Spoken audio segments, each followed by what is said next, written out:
All right. Hi. Hi. How are you today? I'm good. I'm good. So tell me, you've had a long career in engineering. So Mhm. what's exciting about this project, about this bike, and making it here? Well, I'm gonna back into it first to say that I really love to make things. So that's from my history. The engineering you need to do in order to be able to make it, but the making of stuff is just a wonderful opportunity. And so that's the first thing that drives that. Two, again, answering your question from the back end is to say, and my whole drive in life is to give people jobs and great opportunities to grow. So the you getting back to engineering, and if I go all the way back to that, it's exciting to be bleeding edge, design stuff that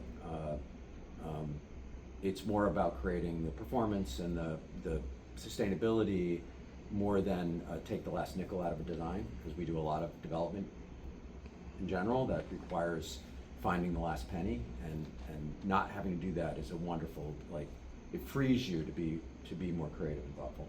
That's great. So what kind of a team have you assembled here to work on the project? Well, we have a great team of mechanical engineers. As we talked about before, run the head of that group is a woman. She's an amazing person. In her team, she's got both women and men engineers. Overall, the organizer head of that team, Andrew, is both a mechanical and electrical engineer, and has previously, before coming here, he's been here about a dozen years, but before that he was at an electric motorcycle company and was an engineer there doing testing, homologation, and all of that stuff. So he comes with a very deep knowledge of the electric motorcycle business from the early days. And then on the electrical side, we have some amazing electrical and embedded software people that we've assembled.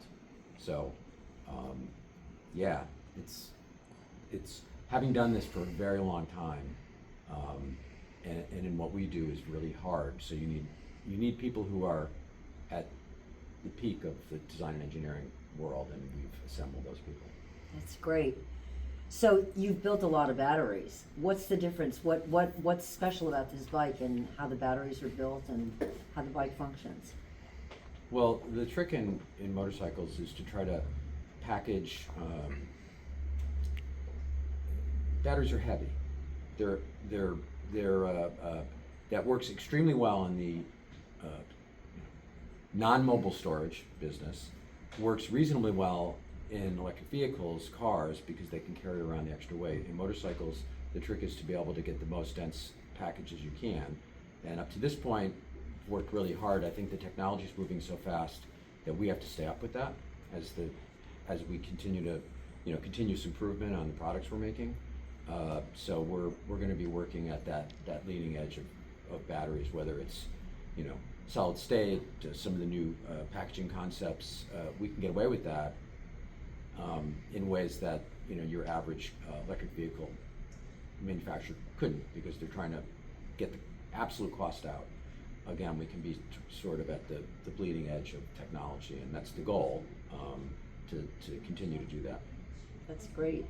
So how many bikes are you planning to manufacture here in the beginning, in the first year, and what's the capacity? What do you see in terms of jobs and economic development? Well, the goal in the first year of manufacturing will be in the hundreds, low to mid hundreds of motorcycles, which is a pretty easy target for us. As it goes beyond that, it's 1,000, a few thousand. All of that is very doable in our facility here, because we're deep in the lean manufacturing world.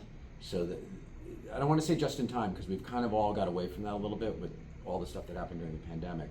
But we know how to work in a way where we're pushing a lot of good product out at a pace. And at this factory here can probably, without even expanding the factory, we could set up 5-6 production lines here, which means we could be putting out easy 5,000 motorcycles a year. You get beyond that, the factory's got to expand, primarily to store all the parts.